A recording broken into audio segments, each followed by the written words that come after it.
단순히 직업 활동이 아닌 일상생활이라 해서 모두 포함이 되는 것이 아니고 반복적이고 일반적인 행위여야 된다. 그리고 자살이나 투신처럼 비일상적이고 극단적인 행동은 제외가 됩니다. 안녕하세요, 보험바다TV입니다. 오늘은 조금 충격적인 주제를 다뤄보려고 하는데요. 만약 누군가가 건물에서 투신을 했고 그 사람이 떨어지면서 지나가던 나를 다치겠다면 이런 경우에도 보험에서 보상이 가능할까요? 안녕하세요. 전에 저희 아버지 쪽으로 가입해둔 일상생활 배상 책임 보험금을 신청하려고 하는데 혹시 지급이 가능할까요? 안녕하세요, 고객님. 사고에 대한 정황은 내부적으로 확인되었습니다.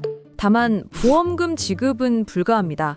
사유로는 첫 번째, 약관상 자살 투신의 경우 일상적이고 반복적인 일상 행위에 해당되지 않기 때문입니다.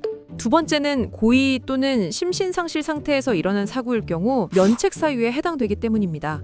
아버님 사고의 경우 위 두 가지 조건을 모두 충족하고 있기 때문에 지급 불가로 판정이 되었습니다. 아버지가 고의적으로 누군가를 해치고자 그런 행동을 하신 게 아닙니다. 또한 정신질환 치료를 받고 계셨지만 그렇다고 심신상실 상태로 보기도 어렵고요. 때문에 이건 우연히 발생한 사고이며 보험금을 받을 조건이 충분하다고 생각합니다. 아마 대부분 이렇게 생각하실 겁니다. 우연히 발생한 사고니까 일상배상 책임에서 적용이 돼야 되는 거 아닌가요? 그런데 이번 판례는요, 그렇게 단순하지 않았습니다. 오늘은 투신사고로 인해 행인이 다쳤을 때 왜 일상생활 배상 책임보험이 적용이 되지 않았는지 이 실체를 실제 법원 판결을 통해 자세히 살펴보겠습니다.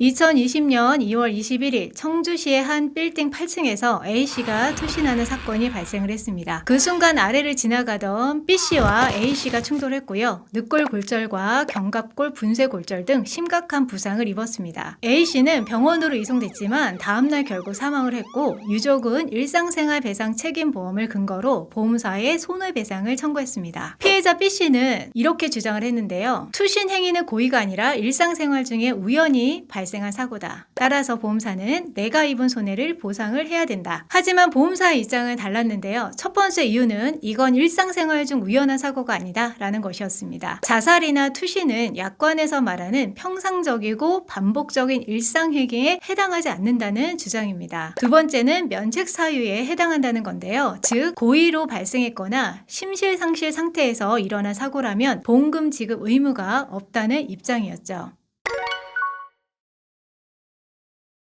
1심 법원의 판단은 원고의 손을 들어주었습니다. 청주지방법원은요, 망인이 정신질환 치료를 받고 있었지만 심신상실 상태였다고 보기는 어렵고 자살 의도가 있었다고 해도 행인을 다치게 하려는 고의까지 있었다고 볼 수 없다 라면서 이 사고는 우연히 발생한 사고라고 판단했습니다. 그 결과 보험사는 약 1,193만 원을 배상하라는 판결을 받았고 1심은 일상생활 배상 책임이 적용된다고 본 것입니다. 하지만 항소심에서는 판결이 완전히 뒤집혔는데요. 청주지방법원 항소심 재판부는 2022년 12월 22일 1심과 정반대로 결론을 내렸습니다. 첫 번째 이유는 이 사고가 일상생활 중 우연한 사고에 해당하지 않는다는 점이었는데요. 법원은 일상생활 배상 책임 보험이란 피보험자가 평소 반복적이고 일반적으로 하는 행위 중 과실로 타인에게 손해를 입힌 경우를 보상하기 위한 것이다 라고 설명을 했습니다. 그런데 망인은 8층에서 펜스를 넘어 1, 2분간 난간에 걸쳐 앉아 있다가 투신한 행위는 반복되는 일상적 행위로 볼 수 없다는 것이죠. 두 번째 이유는 보험의 위험 동질성이 무너진다는 점이었습니다. 일상생활 배상 책임 보험은 자전거 사고, 생활 중 부주의 같은 평범하고 예측 가능한 위험을 다수가 함께 부담하는 구조로 설계가 되어 있습니다. 하지만 극단적인 자살 행위까지 포함한다면 보험의 위험 구조 자체가 무너지게 되는 겁니다. 다시 말해서 이 사고는 보험에서 말하는 일상생활 중 우연한 사고의 범주를 벗어나기 때문에 보험사는 배상 책임이 없다는 것이 법원의 결론이었습니다. 결국 법원은 1심 판결을 뒤집고 이 사건은 보험 약관에서 보장하는 일상생활로 인한 우연한 사고에 해당하지 않는다라면서 원고의 청구를 기각을 했습니다.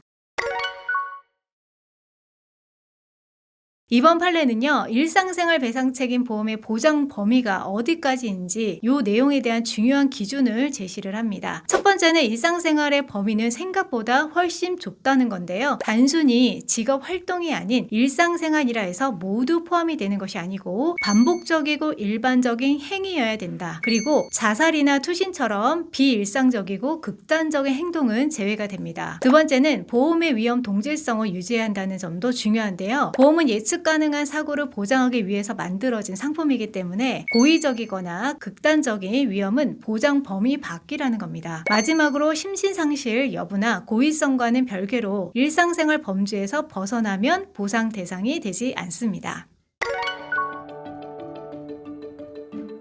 오늘 사례가 말해주는 건 아주 명확한데요. 모든 사고가 보험으로 보상되는 것은 아니라는 겁니다. 일상생활 배상 책임보험이라 하더라도 보장되는 것은 어디까지나 평범하고 반복적인 생활 속에서 발생하는 우연한 사고일 뿐입니다. 극단적인 상황이나 비일상적인 행위까지 포함된다라고 생각하고 보험을 기대했다가는 오히려 분쟁이 생길 수가 있다는 점 꼭 기억하시기 바랍니다. 오늘 영상이 도움이 되셨다면 구독, 좋아요, 그리고 알람 설정까지 부탁드립니다. 감사합니다.